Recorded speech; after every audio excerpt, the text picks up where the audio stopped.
iniciar agora, agradecendo a todos que estão aqui nesse momento, a todos que vão chegar ainda, agradecer a todos que vão assistir a essa live no nosso grupo, lá na nossa página do Facebook, e nós vamos pedir a Jesus hoje por todos aqueles que estão padecendo de alguma forma, aqueles que estão nos hospitais, que estão passando pela prova do Covid e de tantas outras doenças. Nós vamos pedir pelo marido da Marcília, que teve que retornar ao hospital, que Jesus, que é o médico dos médicos, possa orientar a sua equipe espiritual e orientar os médicos da terra para que faça o melhor para ele. Nós vamos pedir pelo nosso companheiro Antônio, que teve que fazer uma punção na coluna, que está também sentindo muitas dores, então que nós possamos vibrar em favor dele. Todos nós que somos trabalhadores do Cristo vamos passar por tribulações, por dificuldade, mas em oração, todo mundo junto, com um só pensamento, com um só objetivo, a gente vai conseguir chegar lá, né? Então, para a gente iniciar, eu vou pedir o senhor Itamar hoje para fazer a prece inicial para nós. Muito bem, boa noite a todos. Boa noite. Que a paz de Jesus seja conosco, que Jesus nos ilumina, os grandes mestres, que possa dar muita sabedoria, os bons espíritos, e estejam nos nossos dirigentes e possamos levar nossas vibrações a essas pessoas necessitadas e que nossa reunião seja agradável e que todos saiam aqui cada vez mais evoluído um pouquinho. Vamos então agradecer a Deus por tudo de bom e que Ele também afaste de nós esse vírus aí tão pernicioso que vem perturbando a todos, ao país, ao mundo. Mas vamos saber aceitar e compreender as vontades de Deus. E que Jesus esteja sempre nos guiando, nos amparando a todas as famílias. Oremos. Pai nosso que estais no céu, santificado seja o vosso nome. Venha a nós o vosso reino. Seja feita a vossa vontade, assim na terra como no céu. O pão nosso de cada dia, dai-nos hoje, Senhor. Perdoai as nossas ofensas, à medida e na proporção em que perdoamos nossos ofensores. Não os deixeis cair em novas tentações, mas livrai-nos de todos os males, porque teu é o reino, o poder e a glória, hoje, agora e sempre. Que assim seja. Obrigado, senhor Itamar. Na vibração dessa prece, nós vamos convidar o Max para ele falar sobre um tema que tem assunto, assim, até de madrugada, né? Para um sarau, que são os desafios da regeneração. E eu vou me permitir, porque eu e o Max, a gente tem uma boa interação assim, né, Max? É mesmo. E eu prometo não te interromper muito, deixar que as outras pessoas participem, mas eu não aguentei e vou iniciar com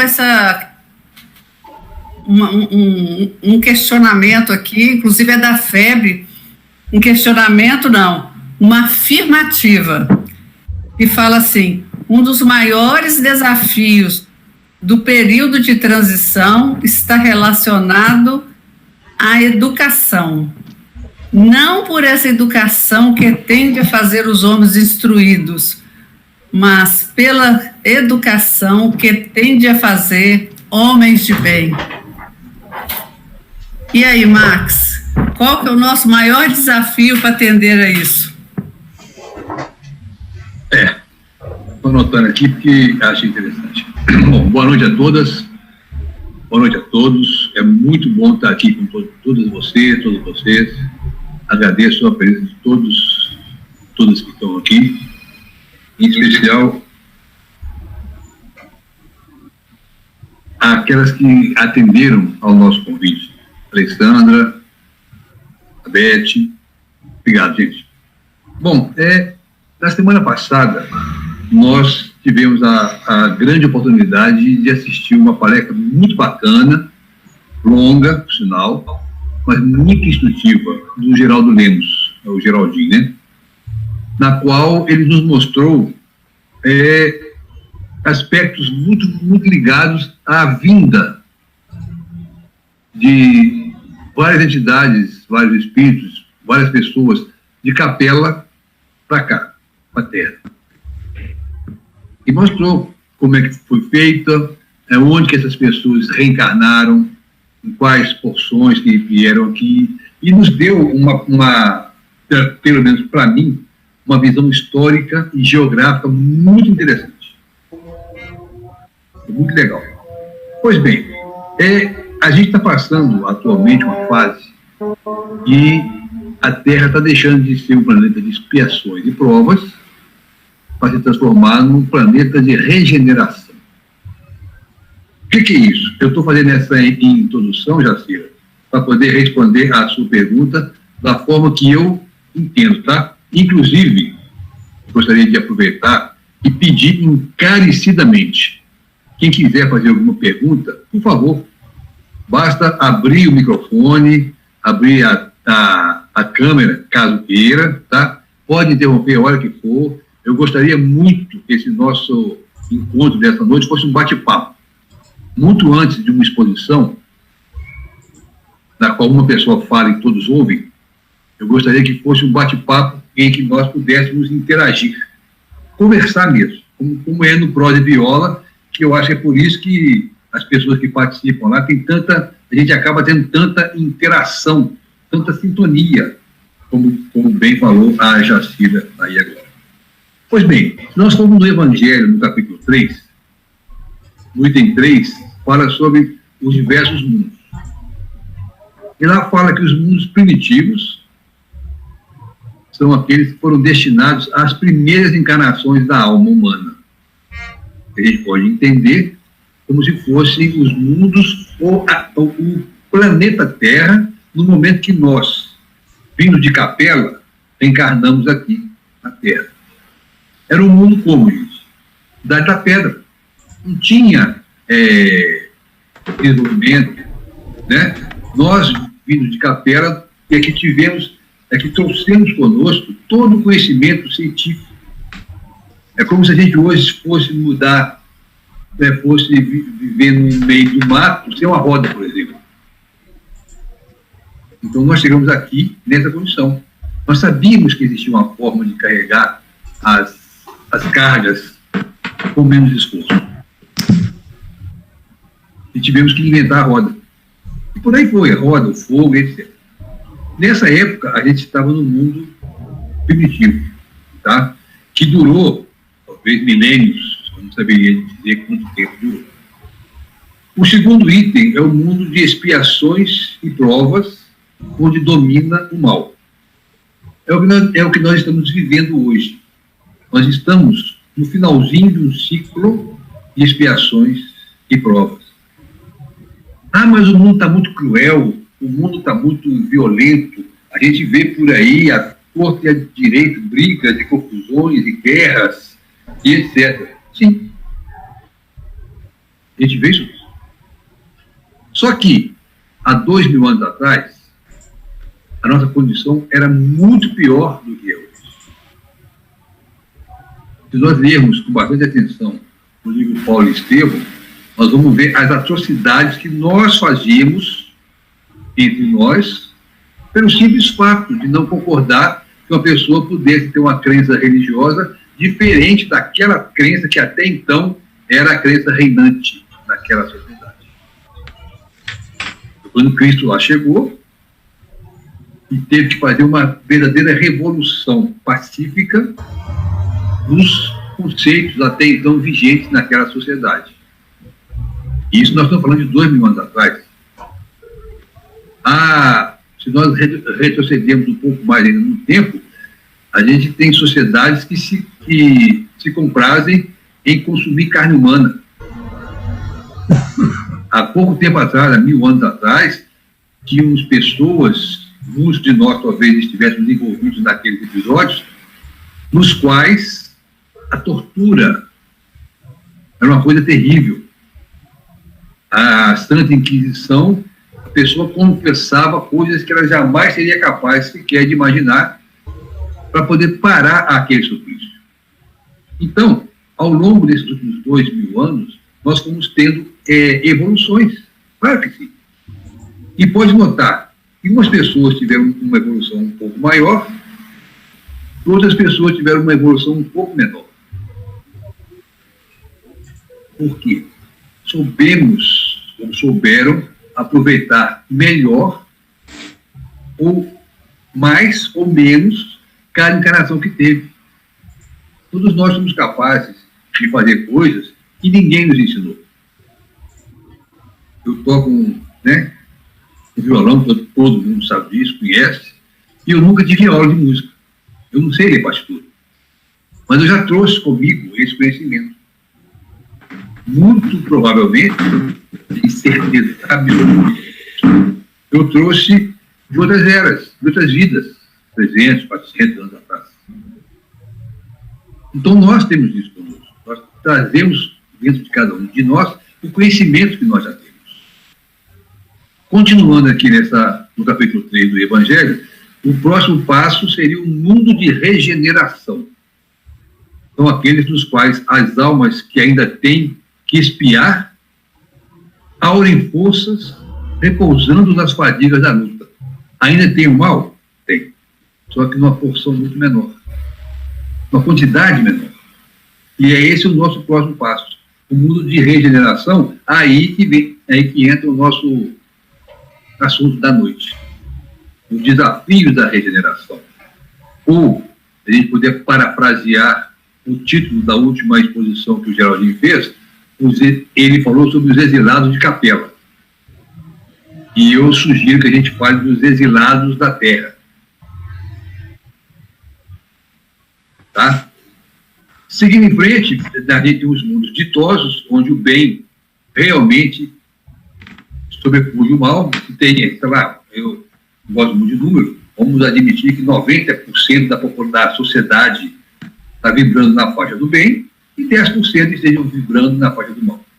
E, finalmente, os mundos celestes ou divinos, nos quais são habitações de espíritos depurados, onde exclusivamente o bem é que reina. E é interessante porque no Evangelho tem um termo que eu gosto muito de ressaltar, muito mesmo. A gente discernir o espírito puro do puro espírito. A gente pode entender que seja um jogo de palavras. Puro espírito e espírito puro é a mesma coisa. Não, não é. E essa é a minha opinião, tá, gente? O espírito puro é aquela pessoa encarnada ou não, que já tem pureza dentro de si. Uns mais, outros menos. Mas já trazem consigo a pureza nas intenções, no olhar, na vontade de fazer as coisas sem pedir nada em troca. São espíritos ou puros ou a caminho da pureza. Os puros espíritos são aqueles espíritos que não têm mais perispírito. É puro espírito. Nós hoje temos corpo físico, perispírito e espírito. Quando desencarnamos, nós perdemos o corpo físico, mas ainda mantemos esses dois, o perispírito e o espírito. Na medida que a gente vai se desenvolvendo, a gente perde também o perispírito e fica tão somente com puro espírito. E essa nossa essência é aquilo que estamos caminhando em direção a ela. Pois bem, a Jacira me fez uma pergunta. O desafio maior da regeneração é a educação, mas não a educação formal. sim aquela educação que tende a fazer o homem de bem. Não é isso, Jacira? Isso mesmo. Exato. Aí eu vou sugerir que a gente faça uma análise um pouco diferenciada. Educação, na minha concepção, é aquela educação formal. A gente vai para uma escola, aprende português, inglês, física, química e etc. Né? Essa é a educação. Faz o curso primário, né? Primeiro grau, segundo grau, faz o curso superior, mestrado, doutorado, pós-doutorado. Então, domina todas as questões que envolvem a educação, a ciência. Mas existe uma outra vertente, a outra face da moeda, eu diria, que é a sabedoria. O que seria a sabedoria? É a capacidade que nós temos de aplicar o nosso conhecimento de uma forma conveniente. Na live da semana retrasada, parece, o Celso fez uma observação que eu achei interessantíssima. Ele não usa mais o termo certo e errado. Ele substituiu as palavras certa e errada pela palavra conveniente ou inconveniente. Então, a sabedoria que a gente tem é a capacidade de aplicar a educação, o conhecimento formal que nós temos dentro daquilo que vai fazer o bem. Por exemplo, eu tive a oportunidade, vocês sabem que eu adoro viajar. Toda a chance que eu tenho, pego meu carro, pego minha moto, estou saindo para aí. Agora, com essa época de pandemia, ficou meio complicado, né? Mas a primeira chance que eu tenho, eu estou me mandando. Eu gosto muito de ir de carro ou de moto, porque a gente interage com as pessoas ao longo do caminho. Você chegar num país vizinho, Argentina, Chile, Uruguai, Paraguai, Bolívia, e interagir com as pessoas do local é uma experiência riquíssima. E essa experiência nos faz crescer muito, porque a gente aprende novas coisas. E nessas minhas viagens, eu tive a oportunidade de conhecer uma roça aqui na região de Manhuaçu. Mas é roça com 2 S, roça mesmo. Nós fumos, vortemos, entremos. São pessoas extremamente incultas, mas não por isso menos sábias. Elas têm uma sabedoria que lhes é peculiar, uma capacidade de discernir o bem do mal, de agir dentro das normas, vamos dizer, dos princípios mais básicos, que muitas vezes a gente não usa, não adota. E eles, apesar de não ter educação formal, de não terem cultura, são pessoas que empregam com muita sabedoria o que elas já sabem. Você pedir para fazer uma redação, complicou. Para assinar o próprio nome, aí sai aquela assinatura desenhada. Você vê que a pessoa aprendeu a fazer aquela sequência de movimentos com a caneta e ela reconhece como a própria assinatura. Agora, faz um acordo com eles, uma conta de cabeça assim. Eles simplesmente não erram as contas e sabem exatamente a intenção da pessoa que está chegando a ele. Então, essa questão da educação para o homem de bem, na minha opinião, ela passa muito pela questão da sabedoria. Como que eu vou fazer, como que eu posso aplicar o conhecimento que eu já tenho de maneira a não prejudicar o meu próximo, a ajudar o meu próximo. Uma frase que eu achei interessante. Às vezes a gente fala assim, eu não posso servir porque eu não tenho luz. Tem um exemplo que eu estava pesquisando agora de tarde, e eu achei muito interessante, agora à noite, na verdade, eu achei muito interessante. Imagina a seguinte cena, a pessoa vai pela primeira vez numa casa espírita. Chega lá, nunca foi numa casa espírita antes. ouviu falar, porque ali no bairro Santa Inês tem uma casa bacana, vai lá. Aí chega lá, ela é recebida como: "Oh, minha irmã, boa noite, seja muito bem-vinda aqui à nossa casa, toma aqui uma mensagem para você", com aquela voz de postura. Aí eu vou lá, a pessoa vai e se senta. Aí é feita uma prece sentida, com palavras bonitas, um tom de voz bonitinho. Vamos fazer uma leitura, agora, do Evangelho. Como é que a pessoa se sente? Gente, eu sou muito bruto, sou muito rude. Aqui só tem seres de luz. A pessoa que me recebeu ali só faltou me carregar no colo. Não, eu não posso frequentar esse meio, porque aqui só tem gente boa. Mas basta a pessoa frequentar, passar a frequentar a casa e vai descobrir o quê? Que a casa espírita, ou o templo evangélico, a igreja católica, não importa aí nesse caso, aceita que a pessoa esteja participando dela. Cada casa, cada templo é formado por pessoas que também estão procurando se melhorar, que também estão procurando crescer e aprender os ensinamentos do Cristo e colocar em prática. Essa que é a parte mais difícil. Esse aqui é o pulo do gato.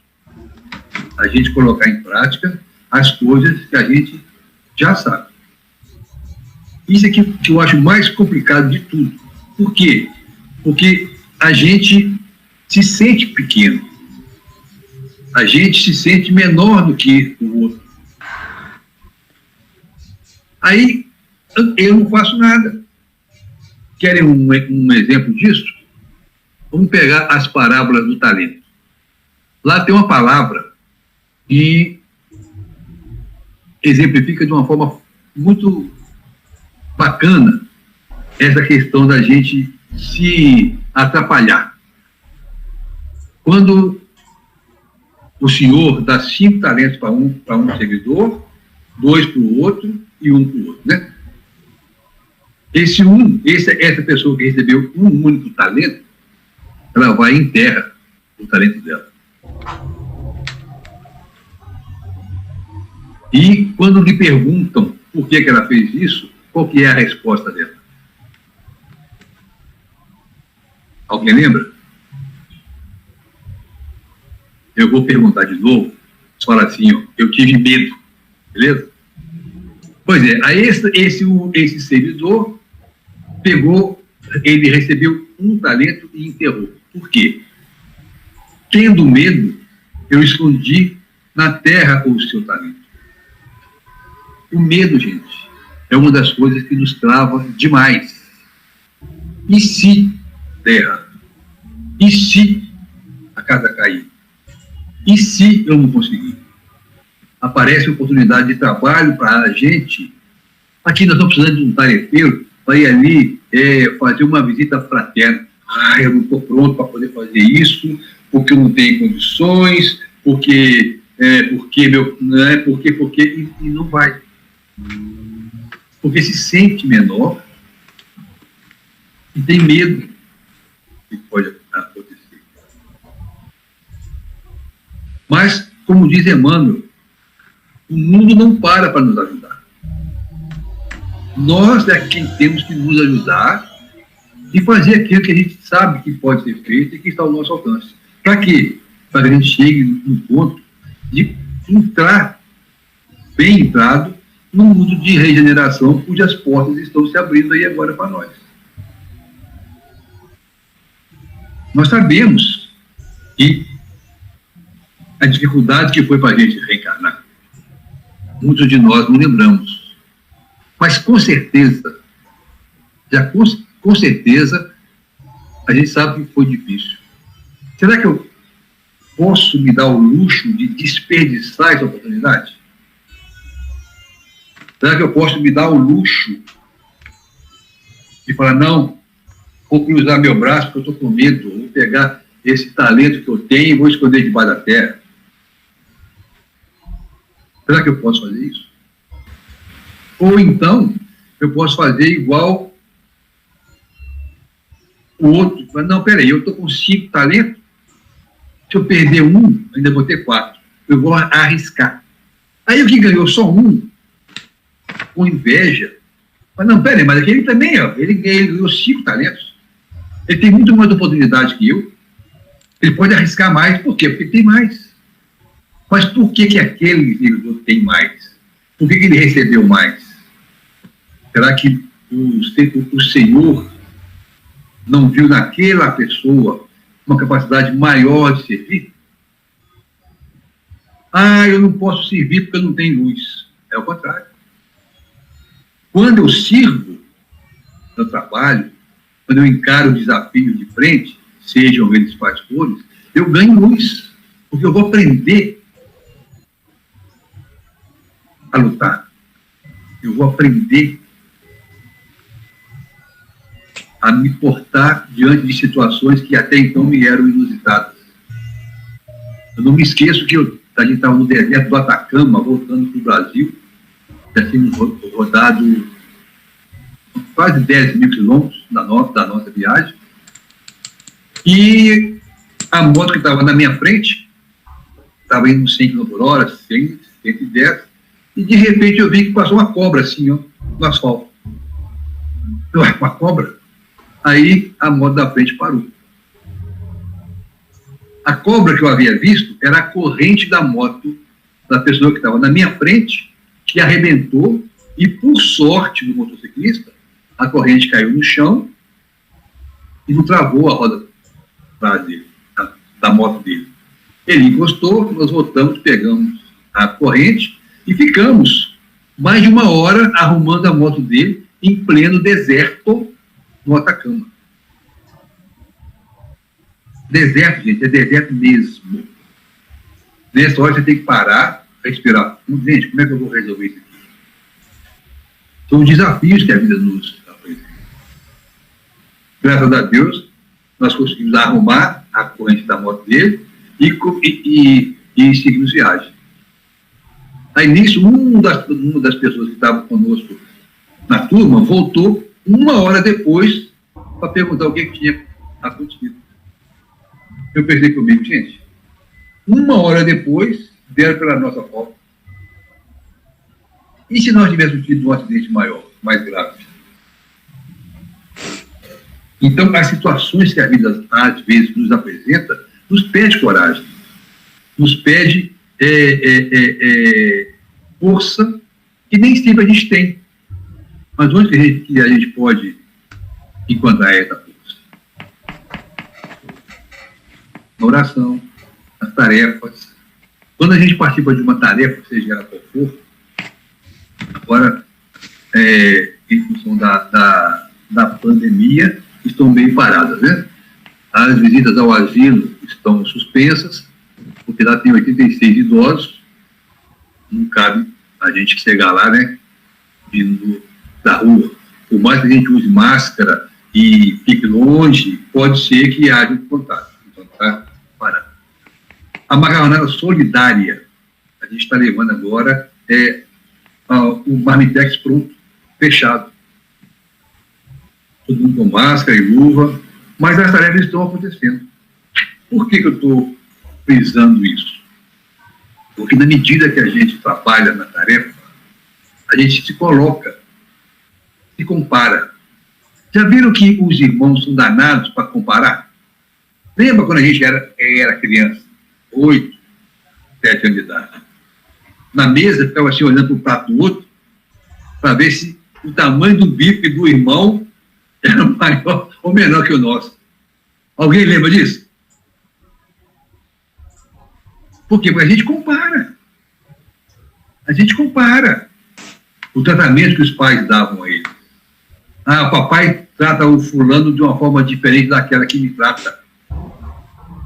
E nesse nível de comparação, quando a gente está na tarefa, a gente vê que tem pessoas que têm muito menos talentos do que nós, e nem por isso elas se entregam às dificuldades que elas enfrentam na vida.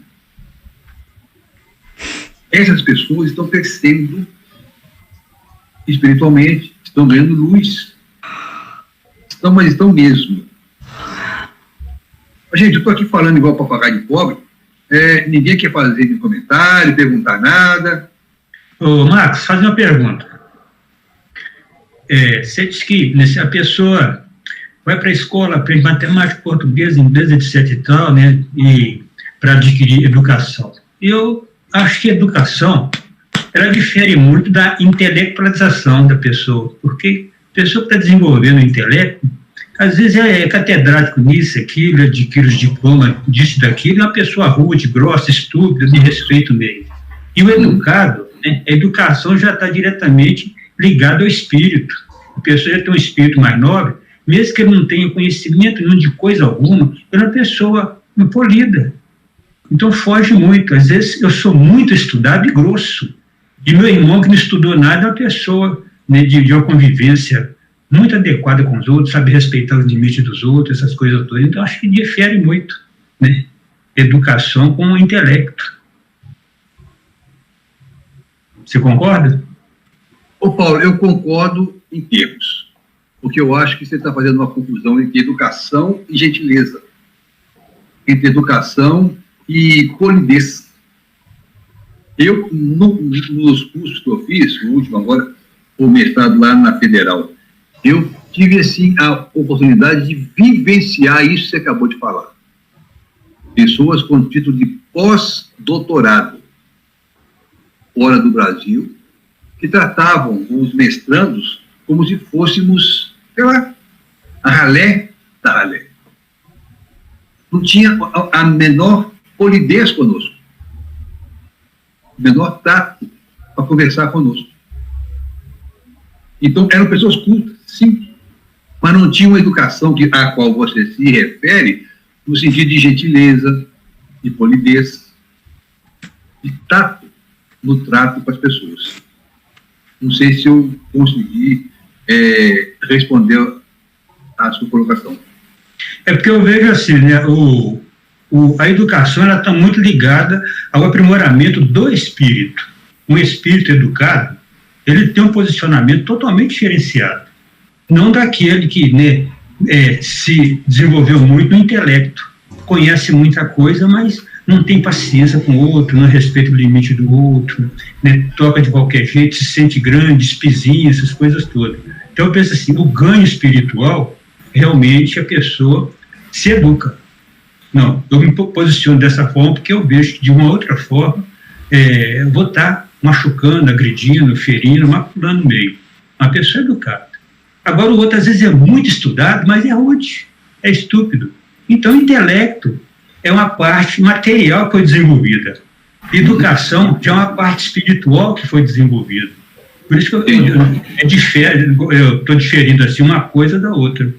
Não, claro, com certeza. E eu concordo com você. No espaço de tempo que você falava, eu tomei a liberdade de consultar aqui o Dr. Google. Significado de educação. Aí no dicionário está aqui. Educação, substantivo feminino. Ato ou processo de educar-se. O segundo tópico. Aplicação dos métodos próprios para assegurar a formação e o desenvolvimento físico, intelectual e moral do ser humano. Pedagogia, didática, ensino. Palavras semelhantes: delicadeza, sapiência, afabilidade, amabilidade, atenção, brandura. Ou seja, são os sentidos que também podem ser dados à palavra educação. Marcos, posso intervir? Deve. Eu achei muito bem colocado o que o Paulo falou e a sua pesquisa aí.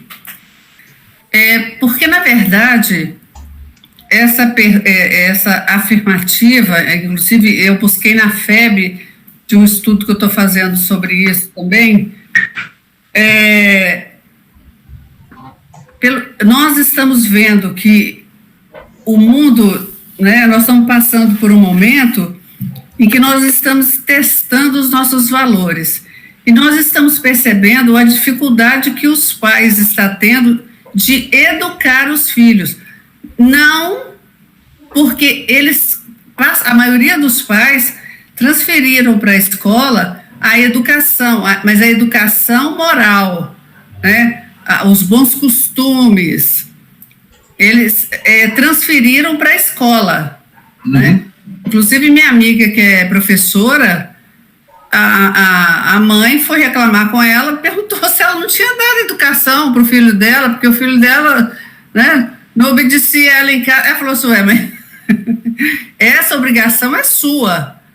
A minha é de ensinar matemática, é o intelectual.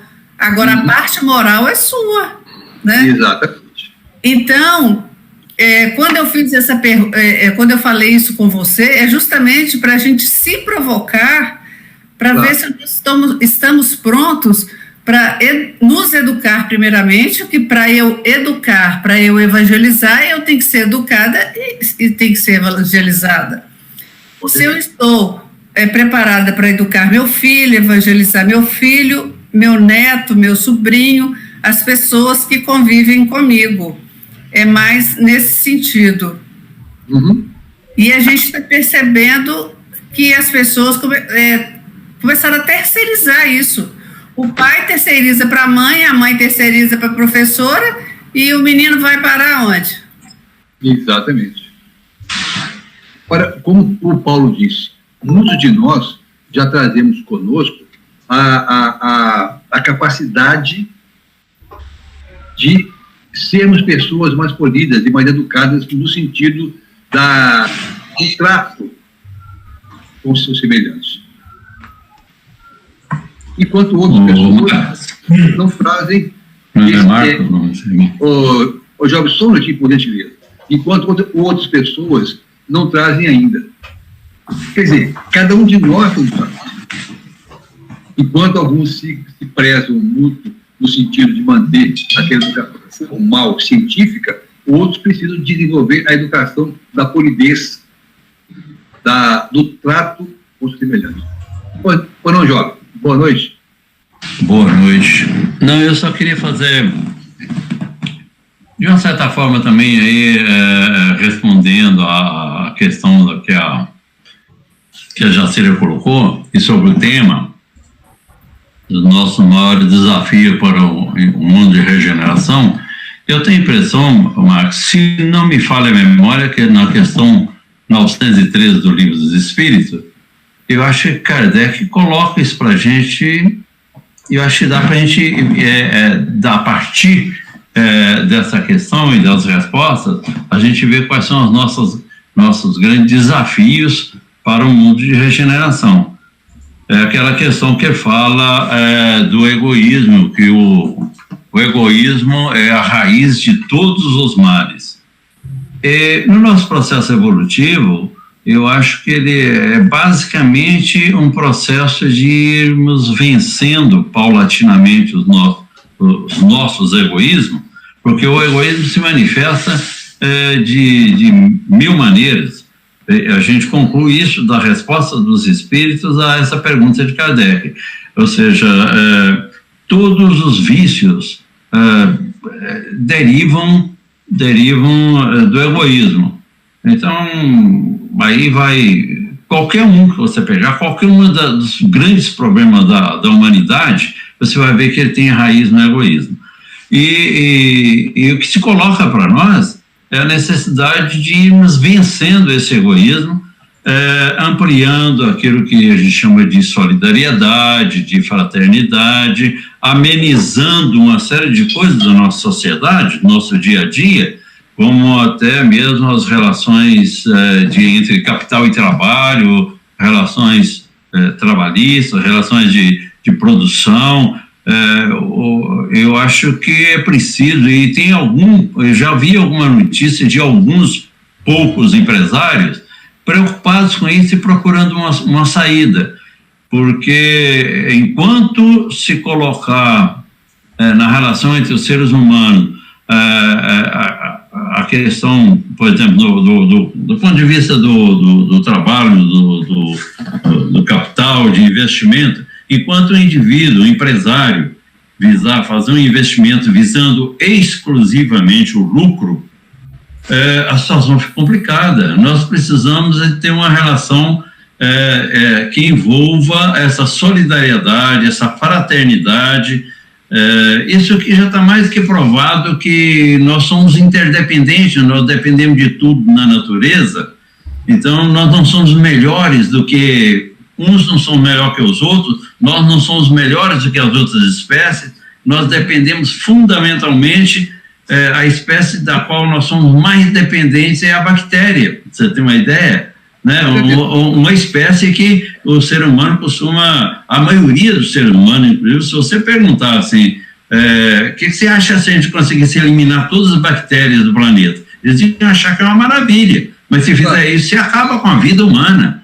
Então, eu acho o seguinte, nessa pergunta, que ele foca a questão do egoísmo, que é a raiz de todos os males, eu acho que esse é o nosso grande desafio para o mundo de regeneração, vencermos o nosso egoísmo, ou seja, procurando dilatar, ampliar a solidariedade, a fraternidade, o amor, enfim, porque solidariedade, fraternidade,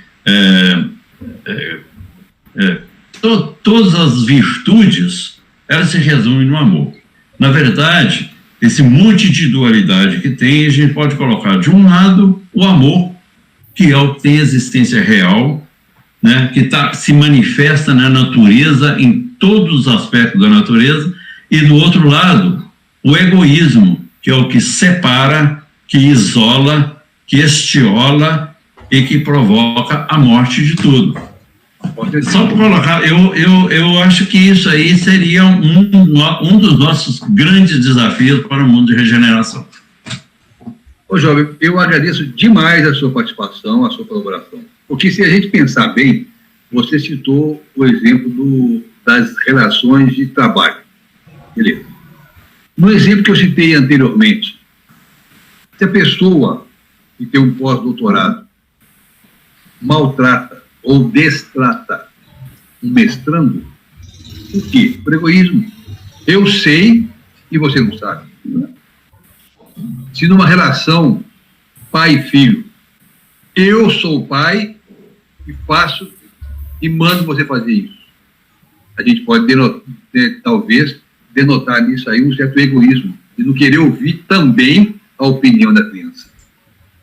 Em todas as relações na qual existe uma sobreposição de opinião, de capital, enfim, uma sobreposição, eu sou mais, eu tenho mais, a gente pode ver que existe essa relação de egoísmo. E esse egoísmo, como você disse, ele isola o amor. Não, eu não posso amar uma pessoa que é menos que eu. Ah, não, isso aqui, coitada, não trabalha, vive às minhas custas, eu que mantenho a casa. Exemplo. É um exemplo bem, assim, palpável e gritante dessa questão que você levantou. Eu realmente agradeço muito a sua participação, foi extremamente eloquente. Obrigado. Bom, continuando aqui o nosso bate-papo. Alguém mais quer falar alguma coisa? Mariângela, Dinorá, Elizabeth?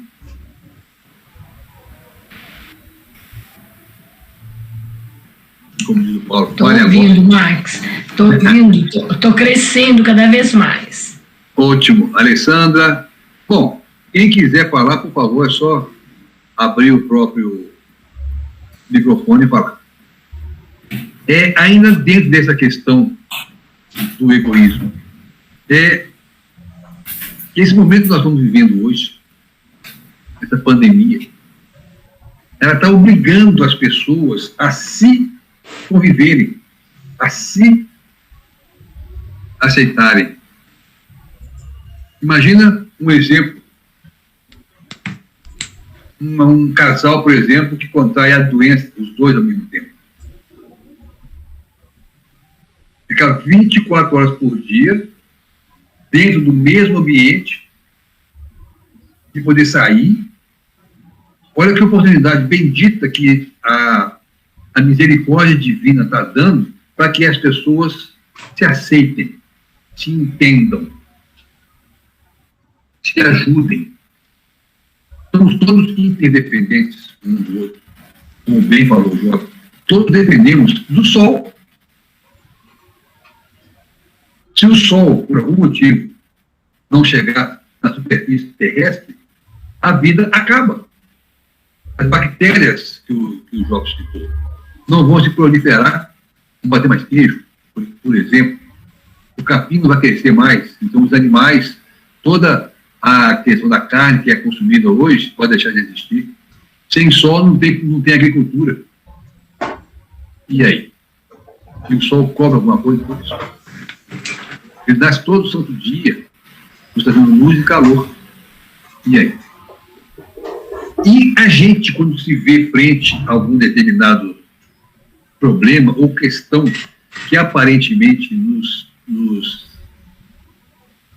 causa estranheza, uma situação nova, alguns de nós levantam a cabeça e falam, não, eu vou resolver isso aqui e vou mandar brasa, eu estou passando por essa questão do Covid, estou aqui há 25 dias trancafiada dentro de casa com essa pessoa que eu não sabia que tinha esse tipo de comportamento, e estou tendo que conviver, e eu vou sair lá na frente, vou tocar o barco e vou vencer. Mas existe uma outra parcela de pessoas que não conseguem fazer isso. É a famosa depressão. Pessoas que se deprimem e se fecham, ficam em si mesmadas. Por que algumas pessoas se deprimem e chegam até às vias de fato de atentar contra a própria vida, e outras pessoas aproveitam aquela oportunidade, se fortalecem e crescem? Porque uns insistem em chupar um limão azedo, enquanto outras pessoas espremem um limão banhado em açúcar? Por que um se deprime e o outro não? Aí, a questão psicológica nos fala o seguinte, que é o desenvolvimento das competências emocionais. De onde vêm essas características que nos permitem desenvolver essa competência? Quais são as variáveis que envolvem todas essas questões? Aí, um grupo de pesquisadores, liderado por David Weston, pensou, gente, será que o QI de cada pessoa, a inteligência de cada pessoa, a pessoa mais inteligente vai se definir mais do que a menos inteligente, ou então o contrário, a pessoa mais inteligente vai se definir menos do que a outra? Não.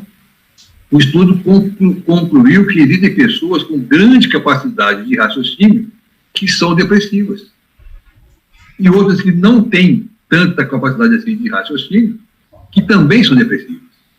Então, o estudo já cortou essa componente, essa variável do QI, como uma possível causa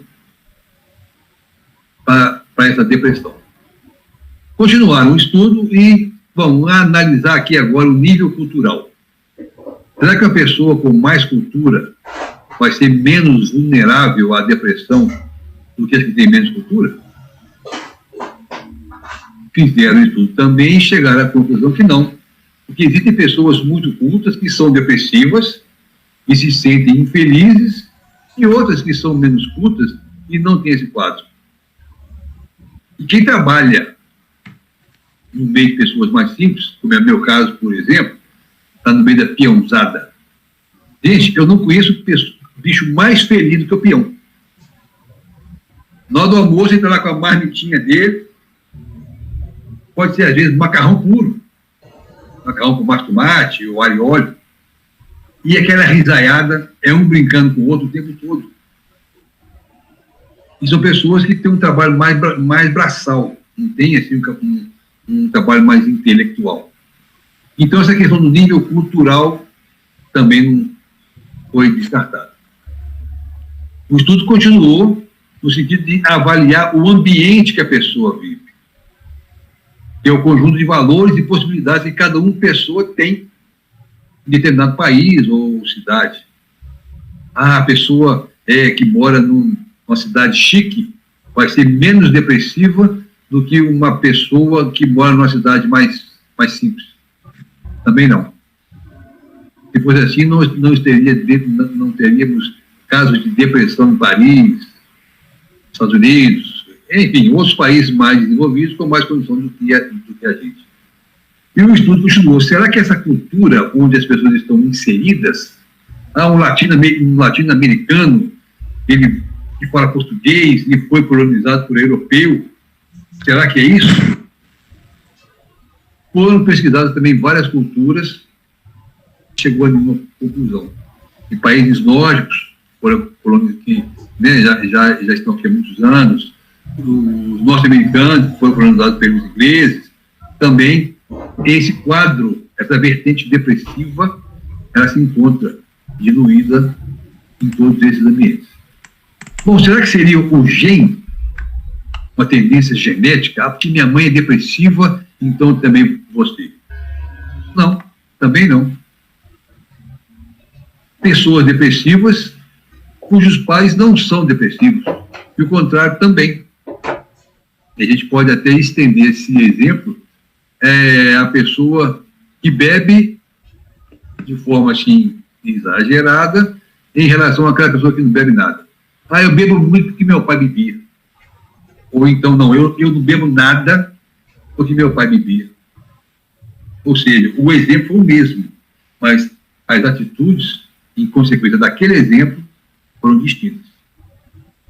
Seria a condição social? Rico não tem problema de grana, então não vai se deprimir. Também não. Os casos mais...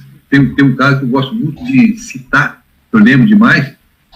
Robin Williams era um cara famoso, rico, só fazia filme para cima, aquele filme do Pat Adams, que ele faz o papel de um médico que se fantasia de palhaço para poder fazer brincadeira nos hospitais. Teve outro filme que ele fez, Amor Além da Vida, é fantástico. Ele sai à procura da esposa, do amor dele, dos planos espirituais e passa por uma série de coisas. Pois bem, esse ator tão para cima, com tanta grana no bolso, se suicidou. Então, será que as pessoas, o gênero, o homem tem mais casos de depressão do que mulher? Também não. Então, gêmeos, se fosse o caso, 2 gêmeos, ou iam ser os 2 felizes, ou os 2 depressivos. Aí, qual foi a conclusão que eles chegaram? A questão da depressão tinha a ver com alguma coisa intrínseca à pessoa. 50% da personalidade se deve a aspas, misterioso perpetuador que se denomina ambiente não compartilhado. Aspas. Olha a definição que os cientistas deram. Misterioso perpetuador que se denomina ambiente não compartilhado. Ora, na minha opinião, é uma excelente definição para a reencarnação. É aquilo que cada um de nós já traz consigo. A capacidade de se resolver, como o Job falou, a capacidade de...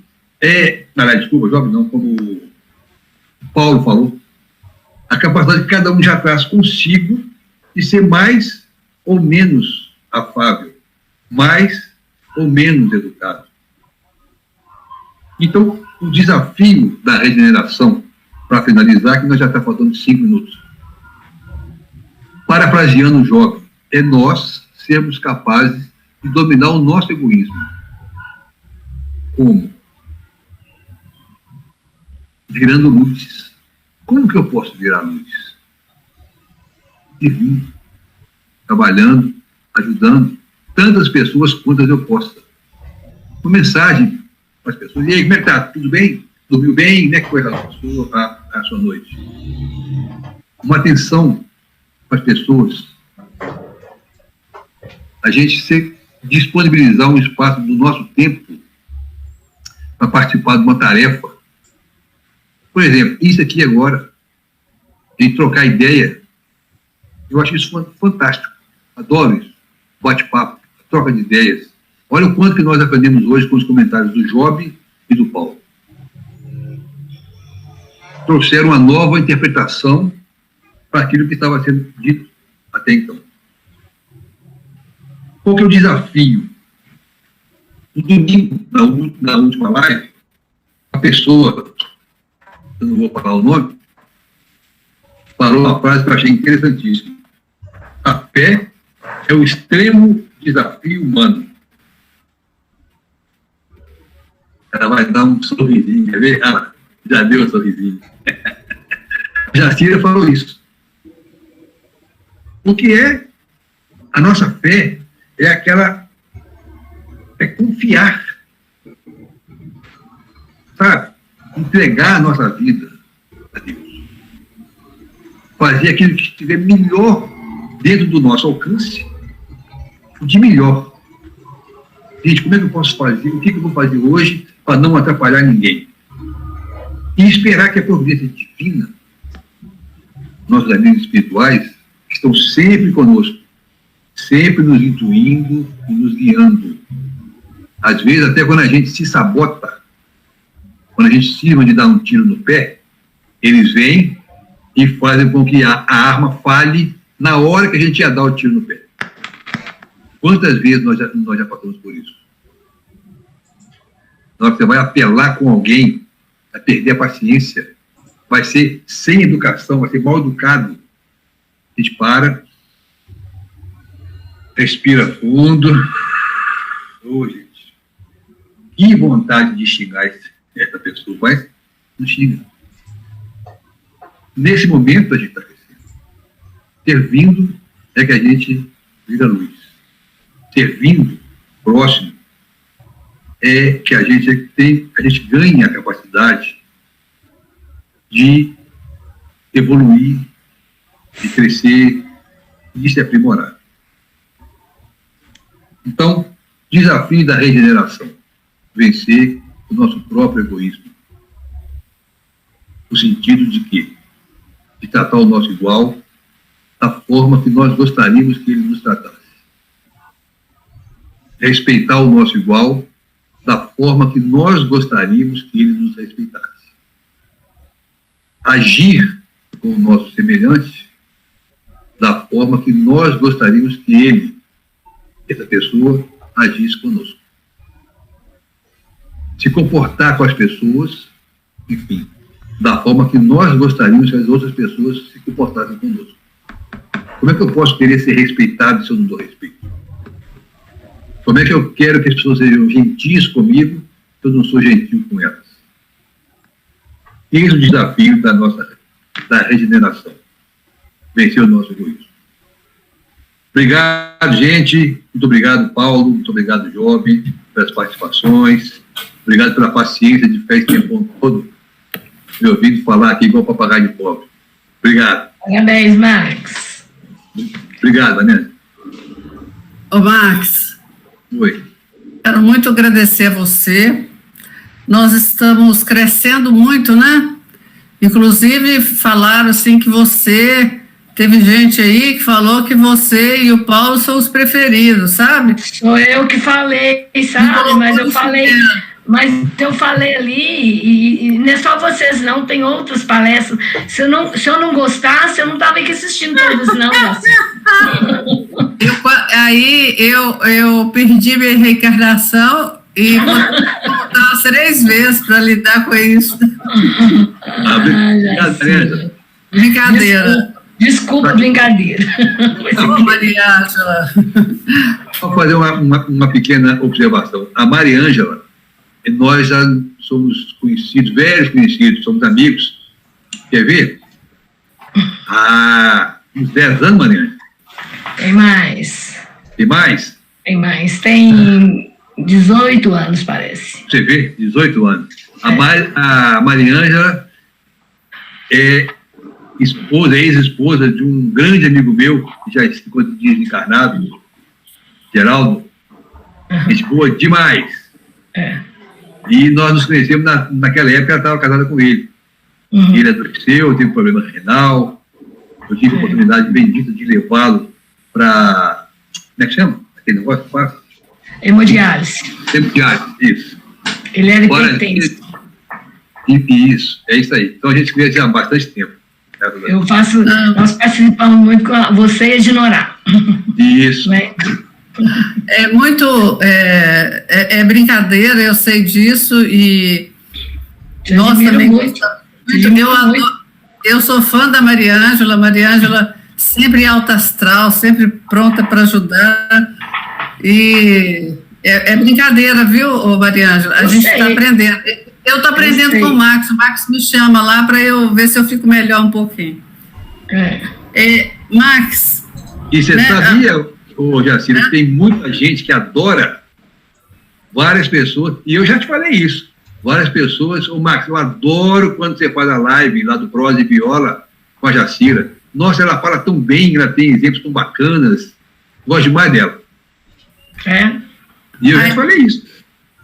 Muito obrigada. É bom porque a gente fala com muito carinho, né? A gente quer passar as coisas com muito carinho, como você faz, todo mundo aqui faz, e a nossa turma é muito bacana, né? Eu estou apaixonada por esse momento e eu gostaria que nem acabasse, sabe? Que a gente continuasse tendo esses momentos nossos, assim. Uma coisa bacana, antes da gente terminar, é que eu fiquei muito desconsolada quando eu comecei a estudar a doutrina espírita. Eu falei, meu Deus, né? Comecei a contar quantas reencarnações eu precisaria, né, para virar pelo menos um espírito, né, mais ou menos. Aí eu li uma frase maravilhosa de Kardec que me impulsionou. Ele me deu um empurrão, assim. Falou, vai, Jacira, preocupa não, só trabalha. Quando ele falou assim, que o verdadeiro espírita, né, e aí a gente coloca cristão, porque lá fala que o espírito e o cristão é a mesma coisa, será reconhecido pela sua transformação moral e pelos esforços que empreenderem para eliminar as suas más inclinações. Então, tudo que nós pudermos fazer para nos melhorarmos a cada dia, nós estamos nos preparando para esse mundo de regeneração, não é, Max? Porque santo nós não vamos virar de uma hora para outra, não tem jeito. É um processo diário. De esforço, trabalho, árduo, né? Então, vamos... O Max tem 18 anos que o Geraldo faleceu. Foram 23 anos de convivência que nós aprendemos. Já tem 18 anos que ele faleceu? Não, tem 13 que ele faleceu. 13. Nossa, então foram 23 anos de convivência. Muito tempo, né? Pois é. Então tá, nós estamos aí. Obrigada, boa noite, gente. Olha, semana que vem é o Celso Inácio, ele vai estar aqui conosco, aceitou nosso convite. Então, vocês venham, né, para dar um apoio, né, para aquelas pessoas que aceitam vir falar aqui para a gente, trazer uma visão diferente, né? Eu sei que esses que estão aqui sempre estão conosco, eu agradeço muito por isso. E, para terminar, agradecendo a Jesus por tudo que ele tem feito por nós, nós vamos pedir o Paulo para fazer a prece para a gente, ele não cobrar. Hoje eu não vou cobrar não, mas não acostuma não, tá bom? Vamos fechar os nossos olhos, elevar os nossos pensamentos até o mais alto, e com isso agradecer a Deus, agradecer a Jesus, agradecer a nossa mãezinha Maria Santíssima, pela oportunidade que nós estamos tendo de fazer essas lives e estar entrosando, apesar de estar fisicamente distante, mas espiritualmente nós continuamos próximos, e um aprendendo com o outro, que é o objetivo da lei de sociedade que o nosso grande Pai criou para que nós vivenciemos.